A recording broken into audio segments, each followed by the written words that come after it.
Good morning everyone, সবাইকে শুভ সকালের শুভেচ্ছা। আশা করি তোমরা সবাই খুব ভালো আছো। আজকে আমি তোমাদের শ্রীমদ্ ভগবদ গীতার পাঠ করে শোনাবো।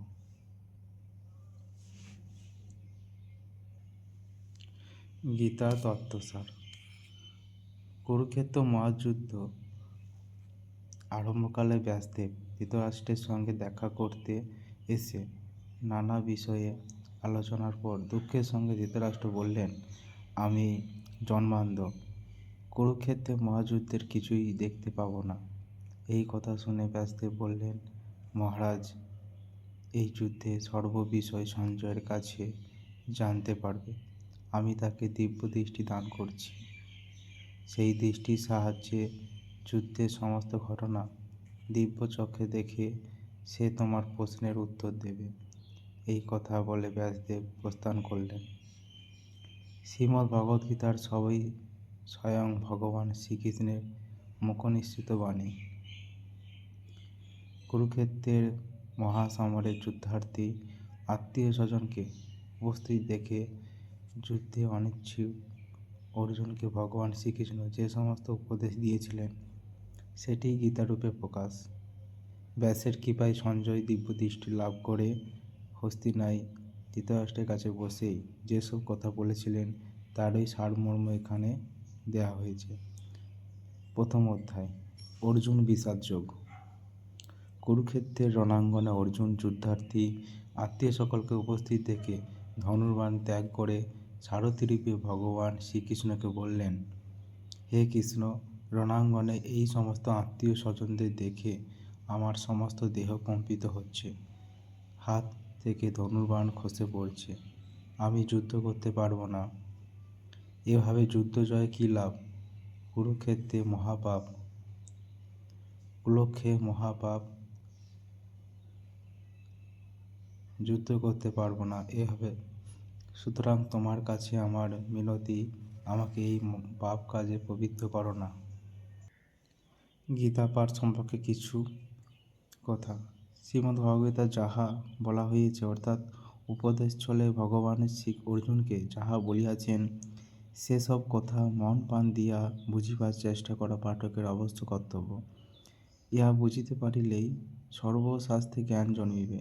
যদিও মন প্রাণ দিয়া বুঝা খুবই কষ্টকর, তবে অভ্যাসের দ্বারা সবই সম্ভব হইয়া থাকে। সেজন্যই বলা হইয়াছে যে, যদি কেউ শুধুমাত্র শ্লোকগুলি পাঠ করেন তাহাতেও ফল লাভ হইয়া থাকে। কারণ শ্লোক পাঠ করিতে করিতে এমন একটা অবস্থা আসে যে তখন ধীরে ধীরে আপনা হইতে জ্ঞান জন্মে। সেজন্যই ভক্তিপূর্বক প্রতি মানুষেরই পাঠ করা কর্তব্য। সংসারী মানুষ গীতা পাঠ করিলে মনে শান্তি লাভ হয় এবং জ্ঞানও জন্মায়। শ্রদ্ধাবান ব্যক্তি গীতা পাঠে জ্ঞান লাভ করেন, তারপর সংযতেন্দ্রিয় হন। ইহার জন্যই শাস্ত্রে বলা হয়েছে, শ্রদ্ধাবান লভতে জ্ঞানম, তৎপর সংযতেন্দ্রিয়। হিন্দু ধর্মে বিভিন্ন শাস্ত্র নানা প্রকার ধর্মমত ও প্রকার পথে নির্দেশ রহিয়াছে, যার ফলে মানুষ বিভ্রান্ত হইয়া পড়েন। তারা কোন পথে আশ্রয় করিবেন বুঝিতে পারেন না, কোন পথে অগ্রসর হইলে সংসার সাগর হইতে ত্রাণ পাওয়া যায় বুঝিতে পারেন না।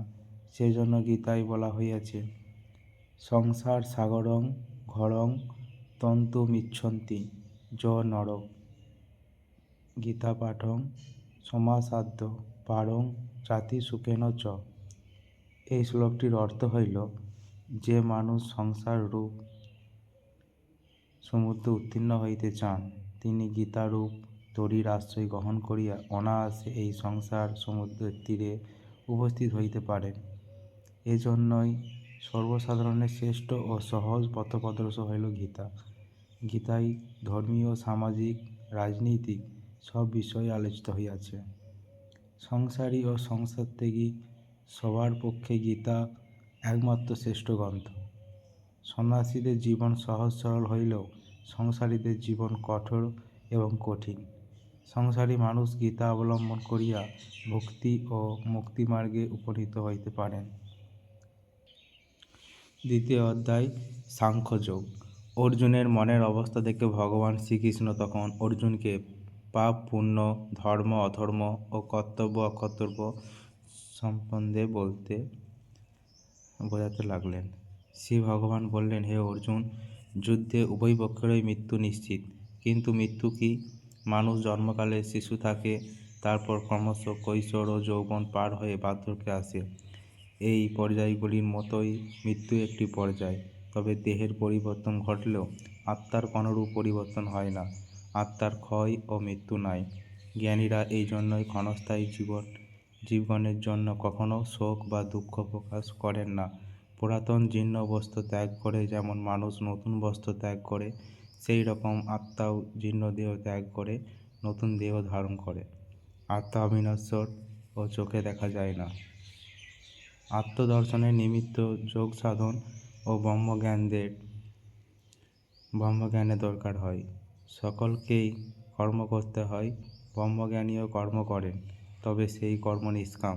অতএব হে অর্জুন, তুমি নিষ্কাম হয়ে কর্ম করো। এইভাবে নিষ্কামভাবে যুদ্ধ করে ক্ষত্রিয় ধর্ম পালন করতে উপদেশ দিলেন। তৃতীয় অধ্যায়, কর্মযোগ। একদিকে ব্রহ্মজ্ঞান, অন্যদিকে নিষ্কাম কর্মের কথা শুনে অর্জুন বিভ্রান্ত হলেন। তা বুঝে শ্রী ভগবান শ্রীকৃষ্ণ বললেন, হে অর্জুন, আমি মানুষের হিতের জন্য বেদ ধর্ম প্রচার করি। বেদে দুটি পথের নির্দেশ আছে, তার মধ্যে একটি জ্ঞান ও অপরটি নিষ্কাম কর্ম। আজীবন ব্রহ্মচর্য পালনকারী জ্ঞান মার্গের অধিকারী।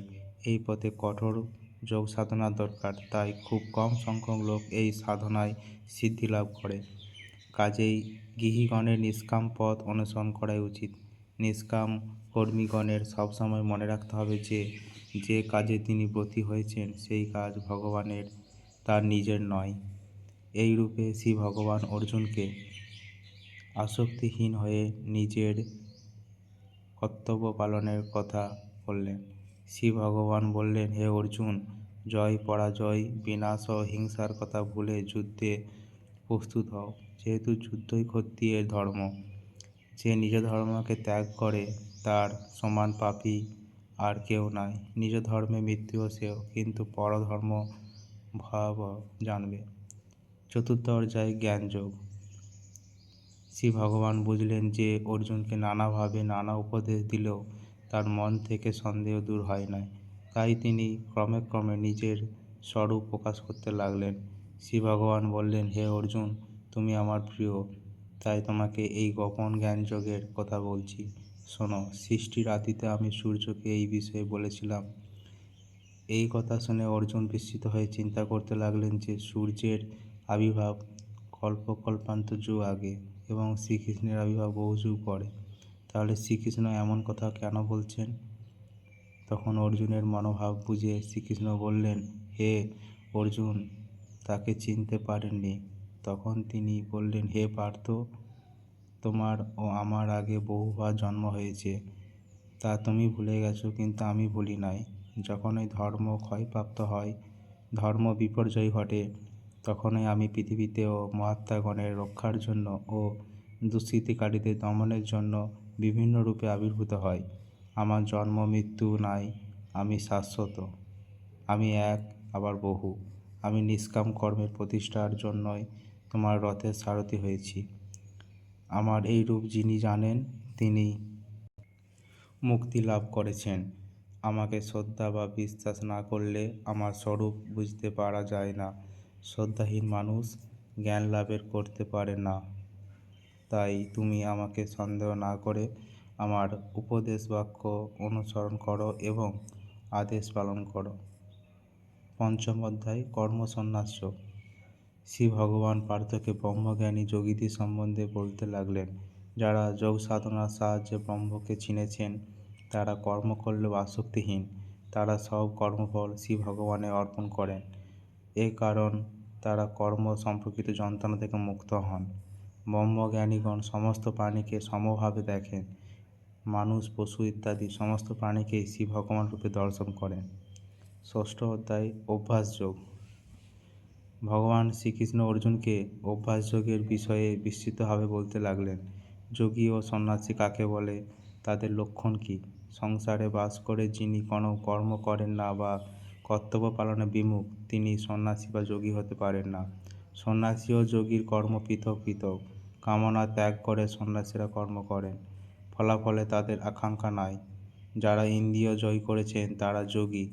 সুখ দুঃখ, লাভ ক্ষতি ও কাম মোহবশে তারা বিচলিত নন। তাদের কাছে শীত গ্রীষ্ম সমান। মান অপমানে ও সত্য মিথ্যে তারা সমান দৃষ্টিতে দেখেন। নিয়মিত অভ্যাসের দ্বারা মনের এই অবস্থা হয়। এই অভ্যাসই যোগ সাধনা। যোগের আদি হলো আসন।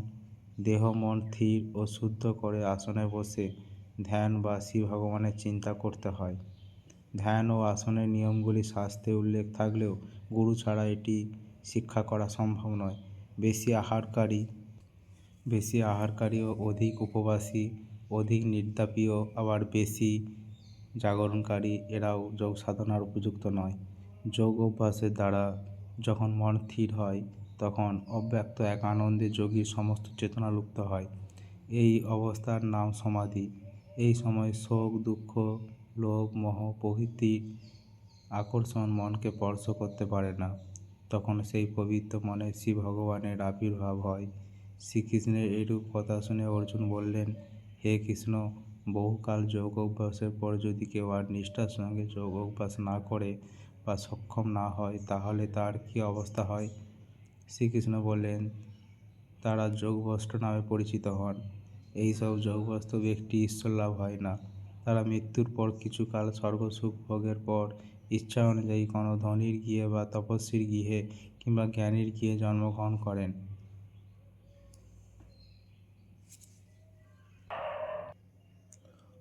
অহং নমো ভগবতে বাসুদেবায় নমঃ। হে কৃষ্ণ, করুণা সিন্ধু, দীনবন্ধু জগৎপতে, গোপেশ গোপিকা কান্ত রাধাকান্ত নমস্তুতে।